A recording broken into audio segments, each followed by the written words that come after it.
வசனத்தை சொன்ன எத்தனை முஸ்லிம்கள் நாங்கள் கண்டு கொண்டிருக்கிறோம். அல்லாஹ்வுடைய பெயரை பயன்படுத்தி, ரசூலுல்லாஹி ஸல்லல்லாஹு அலைஹி வஸல்லம் பெயரை பயன்படுத்தி, ஏனென்றால் உலகத்துடைய பெயரை பயன்படுத்த முடியாது, இது வைத்தியத்துறையில் அனுமதிக்கப்பட்டன்னு சொல்ல முடியாது. ஒரே ஒரு வழி ஆன்மீகத்தை பயன்படுத்துவது, ஆன்மீகத்துடைய பெயரால் செய்கிறோம். அப்படி என்று சொன்னால் இப்ராஹிம் அலைஹிஸ்ஸலாம் என்ன சொல்கிறார்கள்? நான் நோய்வாய்ப்பட்ட ஃபைதா மரித்து ஃபஹுவ யஷ்ஃபினி, நான் நோய்வாய்ப்பட்டால் அல்லாஹ் தஆலா தான் என்னை குணப்படுத்துவான், அவன் தான் குணப்படுத்துவான், இந்த தாயத்தோ தட்டோ தகடுகளோ போத்தல்களோ வடிவங்களோ அல்ல என்று சொல்லி இப்ராஹிம் அலைஹிஸ்ஸலாம் கருத்துப்பட சொல்லுகிறார்கள். ஆனால் லா இலாஹ இல்லல்லாஹு தஆலா, லா இலாஹ இல்லல்லாஹ் என்ற வசனத்தை சொன்ன ஒரு முஸ்லிம் எப்படி நடந்து கொள்கிறார்? அப்படி என்றால் யா அய்யுஹல்லதீன ஆமனு, ஈமான் கொண்டவர்களே நீங்கள் இஸ்லாத்திலே முழுமையாக நுழைந்து விடுங்கள் என்று அல்லாஹ் தஆலா சொல்வதற்கு எவ்வளவு அர்த்தம் இருக்கிறது. இது மட்டுமா? இது போன்றவைகள் அல்ல, இன்னும் எத்தனையோ விஷயங்கள். யாராவது ஒரு சமுதாயத்திலே எங்களை விட கொஞ்சம் அமல்களிலே கூடுதலாக ஈடுபடுகிறார், எங்களை விட பிரச்சாரத்திலே ஈடுபடுகிறார், எங்களை விட தான தர்மங்களிலே ஈடுபடுகிறார், உலகத்தோடு இவர்களுக்கு கூடுதலான சம்பந்தம் கிடையாது என்று யாராவது ஒருவர் கண்டுவிட்டால் அவர் மரணித்தவுடன் அவருக்கு ஒரு கபரை கட்டி விடுவது, அவர் மரணித்தவுடன் அவருக்கு ஒரு கபரை கட்டி விடுவது. கபரை கட்டியது மாத்திரமல்ல, அல்லாஹ்வுக்கு செய்ய வேண்டிய வணக்கங்களை அந்த இடத்திலே ஆரம்பிப்பது, அல்லாஹ்வுக்கு மாத்திரம் செய்யப்பட வேண்டிய வணக்கங்களை அந்த இடத்திலே ஆரம்பிப்பது. எப்படி அங்கே செய்கிறார்கள்? அல்லாஹ்வுக்கு செய்ய வேண்டிய சுஜூதை அந்த கபருக்கு செய்கிறார்கள். கேட்டால் சொல்லுகிறார்கள் அல்லாஹ்வுக்காக என்று நினைத்துக் கொண்டு அந்த இடத்திலே செய்கிறேன், அல்லாஹ்வுக்காக என்று நினைத்துக் கொண்டு அந்த இடத்திலே செய்கிறேன். அந்த கபரை தவாப் செய்வது, குழந்தை கிடைத்தவுடன் அந்த குழந்தையை கொண்டு போய் அந்த கபருக்கு மேலே வைப்பது, அங்கே வைத்து பெயர் சூட்டுவது, அங்கே நேர்ச்சைக்கு இருப்பது, அங்கே நேர்ச்சை வைப்பது, அங்கே போய் சில காலங்கள் தவம் கிடப்பது, இது போன்ற வேலைகளை எல்லாம் நாங்கள் செய்கிறோம் என்று சொன்னால் பகுத்தறிவை இழிவுபடுத்த வந்த மார்க்கமா இஸ்லாம்? பகுத்தறிவை பாதுகாக்க வந்த மார்க்கமா இந்த இஸ்லாம்? ஆனால் எங்கள் பகுத்தறிவை முழுமையாக அடகு வைக்கிறோம். இஸ்லாம் என்ன சொல்லுகிறது தெரியுமா? உலகத்திலே ஒரு மனிதன் செய்கின்ற குற்றத்திலே மிகப்பெரிய குற்றம் இந்த பகுத்தறிவை இன்னொருவனுக்கு அடகு வைப்பது.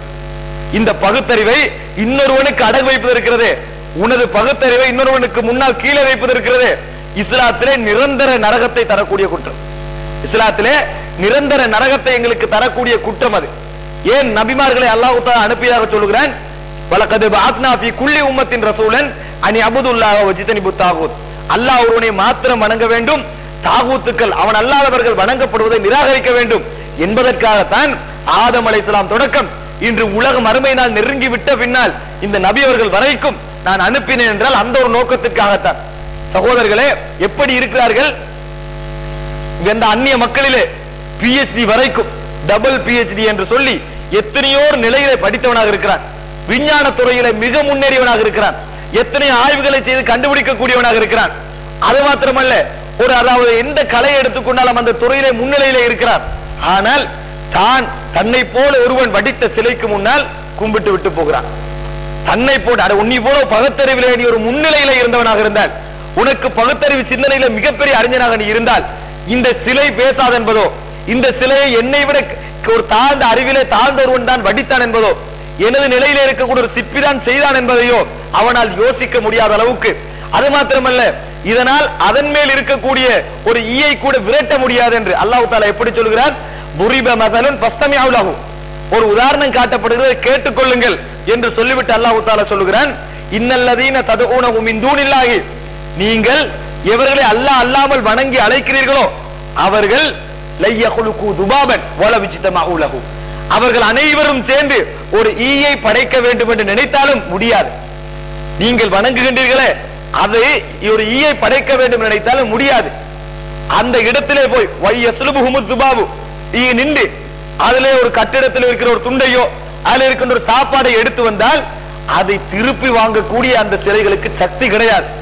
இப்படி உதாரணத்தை சொல்லி பகுத்தறிவு உள்ளவனுக்கு விளங்கப்படுத்த வேண்டுமா? நம்மளுக்கு அந்த உதாரணம் பெரிதாக விளங்குகிறதா? ஏன் விளங்கவில்லை? நாங்கள் அல்லாஹ்வை மாத்திரம் வணங்க வேண்டும் என்று நம்பி இருக்கிறோம். ஆனால் அவன் எப்படி இருக்கிறான்?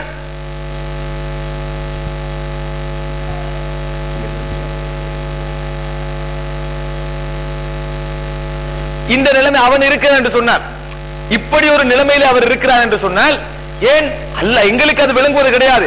ஆனால் அந்நிய மார்க்கத்தில் இருக்கின்றவன், இஸ்லாத்திற்கு வெளியே இருக்கின்றவன், படித்தவனாக ஒரு PhD லெவலிலே பல துறைகளை கற்றவனாக இருக்கிறான். அவனால் ஒரு சிலை பேசாதே, ஒரு சில அல்லாஹ் தஆலா சொல்லி கொடுக்கிறான், அவர்கள் சேர்ந்தாலும் கூட ஒரு ஈயை படைக்க முடியாது, அல்லது அந்த ஈ சேர்ந்து அவர்களுக்கு இருக்கக்கூடிய ஒரு விஷயத்தை பறித்து சென்றால் அதை திருப்பி எடுக்கக்கூடிய சக்தி கிடையாது என்று அல்லாஹ் தஆலா சொல்லி கொடுக்க வேண்டிய நிலையில் இருக்கிறது. சகோதரர்களே, அந்த பகுத்தறிவற்ற தன்மையை அல்லாஹ் தஆலா இஸ்லாத்திலே படிக்காத பெரிய பெரிய அறிவுகள் எல்லாம் இல்லாத ஒரு சாதாரண கூலி வேலை பார்க்கின்ற ஒரு மனிதன் அந்த சிலையை வணங்க மாட்டான், அந்த சிலைக்கு தலை சாய்க்க மாட்டான், அந்த சிலைக்கு தலை சாய்க்க மாட்டான், அதனிடத்திலே போய் பிரார்த்திக்க மாட்டான். இந்த அறிவை அல்லாஹ் தஆலா கொடுத்திருக்கிறானே, அந்த கலாநிதிக்கு கொடுக்காத ஒரு அறிவை சாதாரண ஒரு மகனுக்கு கொடுத்திருக்கிறானே, இதனால் தான் இஸ்லாம் அவனை விட இவன் சிறந்தது என்று சொல்கிறது. தனது பகுத்தறிவை எப்படி பாதிக்க வேண்டும், தனது பகுத்தறிவை எப்படி யூஸ் பண்ண வேண்டும், தனக்கு முன்னால் இருக்கின்ற ஒரு சிலை பேசுமா பேசாதா, தன்னை அடிமைப்படுத்துவதற்கு அது தகுதியா இல்லையா என்று தெரியாத நிலையில் ஒரு மனிதன் மாறிவிடக் கூடாது. இந்த பகுத்தறிவு அந்த இடத்திலே அடகு வைத்தால் அவன் உண்மையிலேயே ஒரு மிகப்பெரிய இணை வைப்பாளன், நிரந்தரமான நரகவாதி என்று இஸ்லாம் சொல்லி காட்டுகிறது. எனவே சகோதரர்களே, முதலாக நாங்கள் புரிந்து கொள்ள வேண்டிய அடிப்படை அம்சம் என்ன? இஸ்லாத்திலே நம்ம நுழைந்தோம் என்று சொன்னால் அல்லாஹ்வுடைய அந்த ஈமானிய கோட்பாட்டுக்கு, அல்லாஹ் ஒருவனை மாத்திரம்தான் வணங்க வேண்டும் என்ற கோட்பாட்டுக்கு எதுவெல்லாம் வேட்டு வைக்கிறது, எங்கள் சமுதாயத்திலே தெரியாமல் நாங்கள் எதையெல்லாம் இஸ்லாமிய நம்பிக்கை என்று வைத்துக் கொண்டிருக்கிறோம் என்பதை புரிந்து கொள்ள வேண்டும்.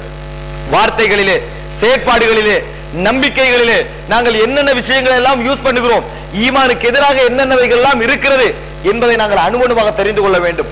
இந்த சமுதாயத்திலே பகிரங்கமாக எத்தனை விஷயங்களை நாங்கள் காண்கிறோம். அல்லாஹ் தஆலாவை மாத்திரம்தான் வணங்க வேண்டும் என்ற நம்பிக்கையை சேர்த்துக் கொண்டு அந்த நம்பிக்கையில இருக்கின்றவர்கள் இந்த முழுமையான தர்கா வழிபாடுகள் இது போன்ற விஷயங்களை முழுமையாக அனுமதிப்பதை நாங்கள் பார்க்கிறோம். குறிப்பாக நோய் என்று வந்துவிட்டார் இந்த சமுதாயத்தில் ஈமான் அப்படியே ஈடுபடுகிறது. நபி அவர்கள் சொன்னார்கள், தஜ்ஜால் வருகின்ற காலத்திலே தஜ்ஜாலை நோக்கி கூட போகின்றவர்கள் யாராக இருப்பார்கள் தெரியுமா? பெண்கள் என்று சொன்னார்கள். எந்த அளவுக்கு என்று சொன்னால் தனது கணவன்மார்கள் வீட்டிலே அடைத்து வைக்கின்ற அளவுக்கு, அவர்களை போகாத முடியாத அளவுக்கு அடக்கி வைக்கின்ற அளவுக்கு அவர்கள் வேகமாக போவார்கள். அந்த நம்பிக்கை, அவன் காட்டுகின்ற அற்புதங்கள், அவன் காட்டுகின்ற செயற்பாடுகள் இவர்களை ஈர்க்கும் என்று நபி அவர்கள் சொன்னார்கள். சகோதரர்களே, ஏனென்றால் மனிதன் தன்னை விட கொஞ்சம் மேலதிகமாக ஏதாவது ஒன்றை கண்டுவிட்டால், ஏதாவது நடைமுறை கண்டுவிட்டால் தன்னை அதிலே இழந்து விடுகிறான், தன்னை அதிலே முழுமையாக இழந்து விடுகிறான். சகோதரர்களே, எனவே முதலாக நாங்கள் பார்த்துக் கொள்ள வேண்டும், நான் வணக்கத்துக்குரிய நாயன் அல்லாஹ் ஒருவனை தவிர வேறு யாரும் இல்லை என்ற நம்பிக்கையிலே இருக்கிறேன். இந்த நம்பிக்கையிலே நான் 60 வருடம் வரைக்கும் வாழ வேண்டும், அதே நம்பிக்கையிலே நான் மௌத்தாக வேண்டும். அதற்கு முரணான எத்தனை அம்சங்களை என் சமுதாயத்திலே காண்கிறேன், என்னிலே காண்கிறேன், எனது குடும்பத்திலே காணுகிறேன் என்பதை அடிக்கடி பார்த்து கொண்டே இருக்க வேண்டும். சிறுக்குடைய விஷயங்கள் என்று எங்களுக்கு தெரியாமல் நாங்களும் கூட எப்படியெல்லாம் பேசுகிறோம். சில நேரங்களிலே உன் மீது சத்தியமாக, என் தாய் மீது சத்தியமாக, என் தந்தை மீது சத்தியமாக, இந்த குர்ஆனின் மீது சத்தியமாக என்ற வார்த்தைகளை பயன்படுத்துகிறோம். நபி அவர்கள் சொன்னார்கள்,